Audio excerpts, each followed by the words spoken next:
औज़ुबिल्लाहिमिनश्शैतानिर्रजीम बिस्मिल्लाहिर्रहमानिर्रहीम। अस्सलाम वालेकुम। बच्चों, मैं उम्मीद कर रहा हूँ कि आप सब लोग बिल्कुल खैरियत से, और आप सबको वेलकम एक मरतबा फिर ऑनलाइन क्लासेस में। स्टूडेंट, आज सेकंड ईयर की इस ऑनलाइन क्लास में हम डेरिवेशंस का जिक्र करने जा रहे हैं कि कौन कौन सी डेरिवेशंस इंपॉर्टेंट है, और चैप्टर नंबर 12 के कुछ टॉपिक्स को आज हम समझेंगे। ये ऑनलाइन क्लासेस तमाम सब्जेक्ट्स के लिए हो रही हैं, और व्हाट्सएप पे जो स्टूडेंट्स मौजूद हैं उन्हें डेली बेसिस पे लेक्चर्स मिल रहे होते हैं, ड्राइव एक्सेस पर नोट्स मिल रहे होते हैं। इन क्लासेस की कोई मंथली फ़ीस नहीं है। एक मरतबा आपको रजिस्ट्रेशन फ़ीस सबमिट करनी है ₹2000, और आपको तमाम सब्जेक्ट्स की प्रिपरेशन करवाई जाएगी, और एग्ज़ाम्स तक अब तक अगर आपने कुछ भी नहीं पढ़ा हुआ और आप पढ़ाई अपनी अभी शुरू करना चाहते हैं, तो आप इन क्लासेस का पार्ट बन के अपनी बेस्ट प्रिपरेशन कर सकते हैं। आज बेटा हम सबसे पहले बात करेंगे स्टार्टिंग चैप्टर की मोस्ट इंपॉर्टेंट डेरिवेशंस पर। तो most important derivation chapter number 1 में हमारे पास मौजूद है, जो पेपर में पूछी जाती है, जिसकी लेक्चर में हमने इसको डिस्कस भी किया था, और जो लोग अगर नए हैं तो उन्हें व्हाट्सएप पर मैं शेयर भी कर दूंगा ताकि उनके पास भी ये लेक्चर आ जाए। ये डेरिवेशन है बेटा हमारे पास alpha is equal to beta की डेरिवेशन, जो हमारे पास मैं इस वक्त ये नोट्स में देख रहा हूँ, ये यहाँ पर मौजूद है। सो पहली डेरिवेशन ये है जो बहुत इंपॉर्टेंट है पेपर में, और इसका ये हम पढ़ चुके हैं पहले। जो लोग नए हैं उनको ये लेक्चर मिल जाएगा। कभी कभी पेपर में क्या होता है, 3 यहाँ आ जाता है, तो अल्फा को बराबर कर देता है बीटा अपॉन 3 के। तो ये भी हमें पेपर में इस तरह भी आता है, तो तब भी जवाब यही लिखना होता है हमें। सेकंड जो बहुत इंपॉर्टेंट डेरिवेशन है वो C P minus C V is equal to R है। लेकिन ये डेरिवेशन भी हमारे पास मौजूद है। मैं सिर्फ यहाँ आपको दिखा दूँ, C P minus C V is equal to R. ये दो डेरिवेशन चैप्टर नंबर 1 से बहुत इंपॉर्टेंट है। चैप्टर 3 पे जब हम आते हैं, तो चैप्टर 3 में हमारे पास मौजूद है कुलम्स लॉ की डेरिवेशन और फिर उसके न्यूमेरिकल। तो यहाँ से मैं आज आपको शुरू कराता हूँ। कुलम्स लॉ बेसिकली दो चार्जेस के दरमियान था, और कहा गया the electrical force between two static point charges is directly proportional to the product of their magnitude. मतलब अगर मैं इसको आपको लिखकर समझाऊं मैथमेटिकली, तो हम कहते हैं सर ये जो फोर्स है ये डायरेक्टली प्रोपोर्शनल है Q1 और Q2 के। भाई Q1 भी कोई भी चार्ज हो सकता है, Q2 भी कोई भी चार्ज हो सकता है। फिर कहते हैं ये फोर्स इन्वर्सली प्रोपोर्शनल है square of distance between them के। तो अगर मैं इस पार्ट 1 को और इस पार्ट 2 को कंबाइन कर दूं, तो ये बनेगा F is proportional to Q1 Q2 upon are square. अब ये हमारे पास जब साइन रिमूव होता है तो कांस्टेंट लगता है ना, यहाँ कांस्टेंट लगता है K Q1 Q2 upon are square. के बेटा आपके पास कहलाता है इलेक्ट्रोस्टैटिक कांस्टेंट, जिसकी वैल्यू न्यूमेरिकल में हमें याद रखनी होती है 9 एक्सपोनेंट 9 न्यूटन मीटर स्क्वायर पर कूलम्ब स्क्वायर। ये इसकी हमारे पास वैल्यू होती है। ये यहाँ पर मैं आपको एक्सप्लेन कर रहा हूँ। तो ये देखिए F q one q two upon are square, F is equal to k q one q two upon are square.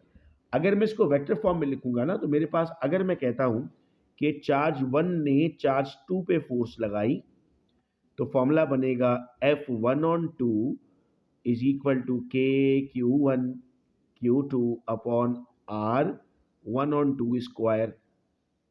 अगर मैं कहूँ कि सेकेंड बॉडी ने फर्स्ट पर फोर्स लगाई है, तो ये बनेगा k q two q one upon r two on one का स्क्वायर। वैसे फ़र्क तो कोई भी नहीं पड़ता, लेकिन न्यूमेरिकल में अगर आपको दिया जाए तो ऐसे लिखना ज़रूरी है, इसके मार्क्स होते हैं। तो यहाँ पर हम कहते हैं कि सर फोर्स 1 ऑन 2 क्या हो जाएगी, फोर्स 1 ऑन 2 का मतलब हो जाएगा charge force of Q1 on Q2, और अगर 2 ऑन 1 हो जाएगा तो force of Q2 on Q1। अलबत्ता सेम लगती है, लेकिन हम यहाँ पर डिफरेंस ले रहे होते हैं। इस K के लिए बेटा हमको एक चीज़ पढ़नी होती है। K का भी फॉर्मूला होता है हमारे पास। K का फॉर्मूला है 1/4 pi epsilon not. Epsilon not basically permittivity है। तो परमिटिविटी का मतलब क्या होता है, परमिटिविटी वर्ड निकला है परमिशन से, और परमिशन का मतलब होता है एंटर होना या जाना। तो ये आपके पास बन जाएगा 1/4 पाई एप्सिलॉन नॉट, जिसकी वैल्यू अगर आप कैलकुलेट करते हैं, आप चाहो तो अपने कैलकुलेटर में बेटा कैलकुलेट भी कर सकते हो, बन जाती है 9 एक्सपोनेंट 9, और ये आपके पास है 8.85 एक्सपोनेंट माइनस 12। ये पेपर में वैल्यूज़ पूछी जाती हैं, तो ये वैल्यूज़ आपको आनी चाहिए। और अगर इसके मुताबिक मैं इस फार्मूला को जनरेट करना चाहूँ, तो अब मेरा ये फार्मूला बन जाता है F is equal to 1/4 pi epsilon nought Q1 Q2 upon are square. तो इसको अलग करके भी लिख सकते हैं, चूंकि ये पूरी की पूरी वैल्यू किसके बराबर है सर, ये पूरी की पूरी वैल्यू हमारे पास के बराबर होती है। आगे बढ़ते हैं बेटा इस चैप्टर में। तो हमारे पास अब अगला टर्म आता है इलेक्ट्रिक फील्ड। देखो इलेक्ट्रिक फील्ड से क्या मुराद है। मैं आपको कहता हूं कि ये मेरा चार्ज है और एक पॉइंट चार्ज मैं इसके पास रखता हूं। देखो इस चार्ज की अपनी एक रेंज है इतनी, इसके अंदर अंदर अगर मैं कोई चार्ज रखूंगा तो वो एक्सपीरियंस करेगा इसको, इसके बाहर रखूंगा तो एक्सपीरियंस नहीं करेगा। तो मैं कहता हूं कि सर वो हिस्सा जहां तक ये अपनी एक्टिविटी को फील करवा सकता है उसे नाम देते हैं इलेक्ट्रिक फील्ड का। जैसे वो कहते हैं ना इलाके होते हैं, पुलिस के इलाके होते हैं, नाजिम के इलाके होते हैं, अपने इलाके की हद तक वो काम कर सकता है। तो जब इलाके की बात हम करते हैं तो इलाके की हद तक काम की हम बात करते हैं तो हम कहते हैं सर इलाका या इलाके की हद तक काम करने का मतलब ये था कि वो उसकी फील्ड है। क्रिकेट मैच में भी होती है फील्ड, वो उसकी इलेक्ट्रिक फील्ड कहलाती है। फिर टर्म आता है हमारे पास इलेक्ट्रिक लाइंस ऑफ फोर्सेस। याद रहे sir, electric line of forces is a continuous line और curve drawn in electric field such that tangent to it any point give the direction of electric field. ये देखो यहाँ diagram बनी हुई है, ये प्लस है और ये माइनस है। अच्छा एक बात नोट कर रहे हो कि प्लस से निकल रही है और माइनस पे आ रही है, ये एमसीक्यूज में पूछा जाता है, ये न्यूमेरिकल्स में भी कभी कभी पूछा जाता है। तो हमेशा याद रखना कि electric line of forces plus से निकलती हैं और माइनस की तरफ जाती हैं। ये सवाल हमसे पेपर में पूछा जाता है। फिर आता है इलेक्ट्रिक फील्ड इंटेंसिटी। इंटेंसिटी का मतलब होता है बेटा शिद्दत। हम इसको डिफाइन इस तरह करते हैं, force experience by unit positive charge at a point in an electric field. यानी ये पूरी इलेक्ट्रिक फील्ड है और ये मैंने एक चार्ज इसके बीच में रखा तो इसको फील होगा। कितनी शिद्दत से फील होगा, उस शिद्दत का नाम है इलेक्ट्रिक फील्ड इंटेंसिटी। और फॉर्मूला क्या है, F upon Q not. Formulas अपने जहन में रखिएगा क्योंकि जब हम न्यूमेरिकल कर रहे होते हैं तो उस वक्त हमें ऐसा लगता है कि फॉर्मूला कहाँ से आ गया, तो यह हमें समझ में आ रहा होता है कि फॉर्मूला कैसे मिलेगा हमें। डायरेक्शन क्या होगी, electric field intensity is a vector quantity, क्योंकि चार्ज लग रहा है ना उस पर आकर, तो एक वेक्टर क्वांटिटी बनेगा और इसकी डायरेक्शन जो है वो force exerted on positive charge होगी। चूंकि हम कहते हैं पॉजिटिव से नेगेटिव की तरफ हम जा रहे होते हैं। यूनिट क्या होगा सर, अगर ये न्यूटन है और ये चार्ज है तो ये न्यूटन पर कूलम इसका यूनिट बन जाएगा। नेक्स्ट हमारे पास आता है बेटा इसमें इलेक्ट्रिक फ्लक्स। फ्लक्स क्या चीज़ है sir, flux is a Latin word which means to flow, गुजरना, बहना, जाना, ये सब कुछ इसकी डेफिनेशंस में आता है। इसका सिंबल क्या है सर, इस तरह फ्लक्स का सिंबल बनाते हैं। डिफाइन कैसे करेंगे, दो डेफिनेशंस है, क्वालिटेटिव एंड क्वांटिटेटिव। अगर किसी चीज़ की मिकदार बताते हैं तो वो क्वांटिटेटिव कहलाता है और अगर किसी चीज़ की खासियत बताते हैं तो वो क्वालिटेटिव कहलाता है। जैसे फॉर एग्जांपल अगर मैं कहूँ ये पेन अच्छा लिखता है तो ये क्वालिटी है उसकी, ये पेन एक है ये क्वांटिटी है उसकी। तो क्वालिटेटिव है total number of electric line of force crossing a surface area normally is called as a flux. मतलब ये मैंने एक जगह बनाई और इस जगह से कितनी लाइनें गुजर रही हैं उसको मैंने फ्लक्स का नाम दिया। Quantitatively it is the scalar product of electric field intensity जो पीछे आया था एंड वेक्टर एरिया। तो अगर मैं इसका फॉर्मूला बनाना चाहूं तो क्या बनेगा, flux is equal to product of E dot delta ए।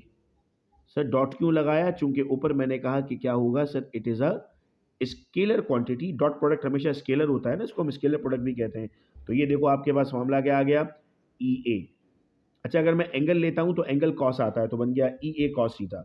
याद रखो जब कभी भी आपके पास एंगल आ जाए तो आपके पास मैक्सिमम और मिनिमम के केसेस खुलते हैं और ये पेपर में स्पेशल केसेस के नाम से आते हैं। आइए इसको भी समझते हैं। मिनिमम फ्लक्स, जब आपके पास थीटा जीरो होगा तो कॉस 90, जब थीटा 90 होगा सॉरी, तो कॉस 90 बराबर होता है जीरो के। अब अगर देखो कॉस जीरो आ गया तो कितना ही ई क्यों ना हो, कितना ही ए क्यों ना हो, आंसर क्या आएगा, जीरो।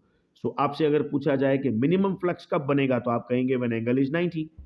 अब यहाँ आप समझदार हो गए, मैक्सिमम कब बनेगा, व्हेन एंगल इज जीरो।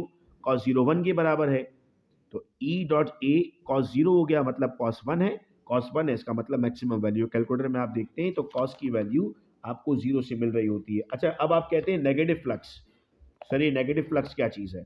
अगर आपके पास कैलकुलेटर मौजूद है तो ज़रा कॉस 180 लीजिए, आपके पास आंसर माइनस का वन आएगा। तो जब वन है तो इसका मतलब कोई फर्क तो नहीं पड़ेगा लेकिन माइनस से तो फर्क पड़ेगा ना। तो माइनस वन आपके पास बन गया नेगेटिव फ्लक्स। पॉजिटिव फ्लक्स कब होगा सर हमेशा जब एंगल 90 होगा, 90 से कम होगा तो आपके पास आंसर पॉजिटिव में आएगा। आप कैलकुलेटर हाथ में उठाकर इस बात को चेक करो ज़रा, 0 से शुरू करो और 90 तक जाओ, आपको कॉस की वैल्यू प्लस में मिलेगी। फिर आप ज़रा 180 पे आके देखो, तो आपको उसकी वैल्यू माइनस मिलेगी। उम्मीद कर रहा हूँ बेटा कि यहाँ तक की बातें हमें समझ में आ रही हैं। फिर आता है हमारे पास बेटा फ्लक्स डेंसिटी। देखो डेंसिटी का मतलब वैसे तो होता है मास पर वॉल्यूम, लेकिन यहाँ पर हमारे पास डेंसिटी होगा फ्लक्स पर यूनिट एरिया। ये फ्लक्स है और ये एरिया है, तो ये फ्लक्स का सिंबल आ गया और ये एरिया का सिंबल आ गया। इसको आप नाम देते हैं फ्लक्स डेंसिटी का।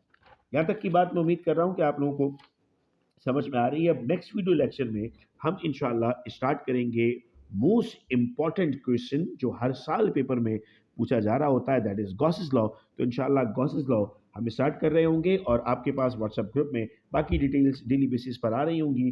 अगर आप इस वीडियो लेक्चर को देख रहे हैं और आपने इस वीडियो क्लासेस को ऑनलाइन ज्वाइन करना है गूगल ड्राइव एक्सेस के थ्रू, तो आप स्क्रीन पर दिए हुए नंबर पर रब्ता कर सकते हैं। बहुत शुक्रिया आप तमाम का इस वीडियो लेक्चर को सुनने का। अपना बेहद ख्याल रखिएगा मेरे बच्चों। अल्लाह हाफ़िज़।